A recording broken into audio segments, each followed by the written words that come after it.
Hello guys, अस्सलाम वालेकुम, नमस्ते।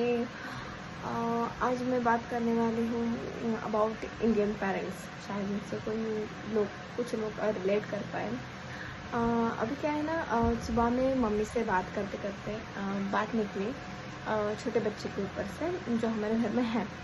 तो बात करते करते मम्मी ने कह दिया कि ठीक है, किसी और बच्चे को कितना ही ये करेंगे, है ना। उनके पेरेंट्स होते हैं, उनके हिसाब से वो हैंडल करना चाहते हैं। तो फिर मम्मी ने बोला कि कितना दूसरे पे डिपेंड करेंगे, तुम लोग भी फटाफट शादी कर लो। अपने बच्चे रहेंगे तो अपने को किसी को कुछ बताना नहीं पड़ेगा, समझाना नहीं पड़ेगा। अपन अपने बच्चे को हैंडल कर सकते हैं, राइट, अपने हिसाब से। तो ये बात बहुत दिनों से चली आ रही है कि अभी मेरी एज 24-25 है। तो 10th के बाद से, एक्चुअली 10th से ही मेरे घर से मम्मी पापा ने, बट चाची, बड़ी चाची, बड़ी दीदी, टिपिकल्स, तो कहते हैं कि लड़की अभी 10वीं एग्ज़ाम दे रही है तो अभी इसकी शादी की भी तैयारी कर लो। हमारी उम्र में तो इससे कम एज में हो जाती थी, है ना। तो मम्मी पापा ने बोला कि नहीं, अभी तो बहुत छोटी है ना। तो उसके बाद बोला कि 12th तक देखते हैं। 12th हुआ मेरा तो मैंने बोला कि नहीं, मुझे आगे पढ़ना है। तो 12th हो गया। उसके बाद मैंने बोला कि ग्रेजुएशन के बाद सब कुछ देखते हैं ना। तो ग्रेजुएशन भी कर लिया। तो उसके बाद लॉकडाउन हो गया ग्रेजुएशन के बाद।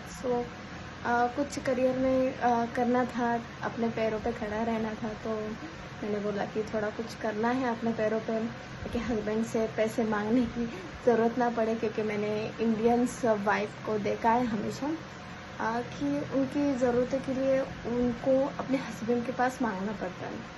नॉट इशू, मांगना बुरी बात नहीं है, बट वो मांगने के बाद वो हस्बैंड देता है और उसके बाद कुछ होता है, नोक-झोंक होती है। तो नोक-झोंक में सुना ना कि तुम क्या ही करती हो, पैसा तो मैं देता हूँ, मैं कमाता हूँ, बड़ी मेहनत से कमाता हूँ, तुम करती ही क्या हो ना। That's why. सो मुंबई में आ गई मैं, जॉब स्टार्ट किया, जॉब कर रही हूँ।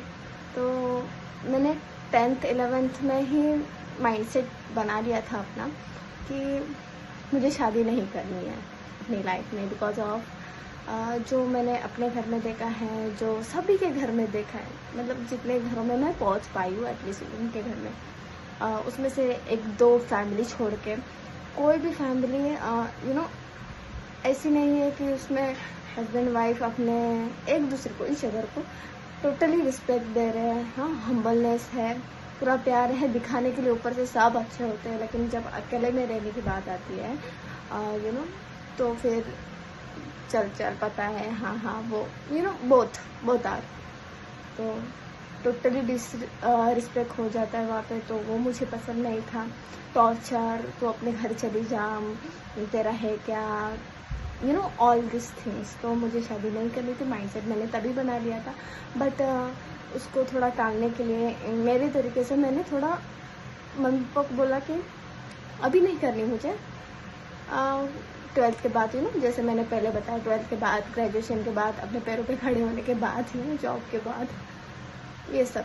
तो अभी कुछ ज़्यादा ही प्रेशर आ रहा है मुझ पे। तो मैंने दूसरे से मैं सच बोल दिया कि मैंने, पता है ना, बोला था पहले भी, लेकिन आप लोग मान नहीं रहे थे, इसलिए मैंने थोड़ा टालना शुरू किया उस वजह से।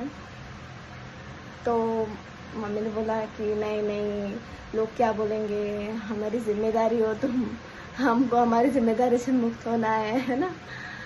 यही बात हो रही थी, बहुत प्रेशराइज़ कर रहे थे। तो मम्मी को बोला कि नहीं, मुझे नहीं करनी, मैंने बहुत देखा है, बट क्या ही बोले, इंडियन पेरेंट्स है ना। तो फिर वहाँ पे मैंने फ़ोन कट कर दिया। फिर शाम को पापा ने फ़ोन किया मुझे, हाँ, मम्मी के नंबर से। मतलब इंडियन पेरेंट्स, मम्मी मेरी बहुत शार्प है। मम्मी ने अपने फ़ोन से लगा के दिया, डायरेक्ट पापा के हाथ में रख दिया। पापा बता रहे थे, हाँ कहाँ पे हो, क्या हो। हाँ, उसके बाद बोला कि तू अपना फ़ोटो क्यों नहीं भेज रही है ना, दुपट्टा लेके, ऐसे अच्छे एकदम सभ्य घर की, एकदम भोली भाली लड़की। हाँ, उस टाइप वाला फ़ोटो। तो मैंने तो बोला कि मुझे नहीं भेजना है, मैंने मम्मी को पहले ही बता दिया है, मैं नहीं भेजूँगी। तो पापा ने बोला नहीं नहीं, मैं तेरी इस मामले में एक भी बात नहीं सुनने वाला हूँ। हाँ, मैंने बोला हाँ ठीक है, मत सुनिएगा, मुझे नहीं करनी है। फिर देन कट कर दिया मैंने, कुछ काम कर रही थी इसलिए। तो फिर दूसरे दिन रेगुलर की तरह मैंने अपने मम्मी पापा को फ़ोन किया घर पे। तो इधर उधर की बात हुई, तो मैंने मम्मी को पूछा कि पापा ने दवाई लिया, सप्लीमेंट लिया क्या? तो मम्मी ने बोला नहीं लिया और लेंगे भी नहीं, ऐसे उन्होंने बताया। मैंने बोला क्यों? तो बता रही थी कि तुम अगर ज़िद पे अड़ी हो, तुमको तुम्हारे जैसे भी ज़िंदगी जीनी है तुमको, तुम जियो, उनको जैसे जीने है वो जिएंगे, तबीयत खराब होगी और ज़्यादा से ज़्यादा मर ही जाएंगे, राइट? तो तुम लोग को अपने हिसाब से ज़िंदगी जीने में आसानी होगी, कोई कुछ बोलने वाला नहीं, ना समाज बोलेगा ना कोई कुछ, हम नहीं बोलेंगे, जैसे जीने वैसे जियो। तो समझ रहे हैं आप, ये प्रेशराइज किस लेवल पे हो रहा है? मतलब आगे जाके कुछ होगा तो पूरा ब्लेम मेरे पे आएगा क्योंकि मैंने बात नहीं मानी। मैंने बोला कि मुझे फांसी का बंदा नहीं चाहिए।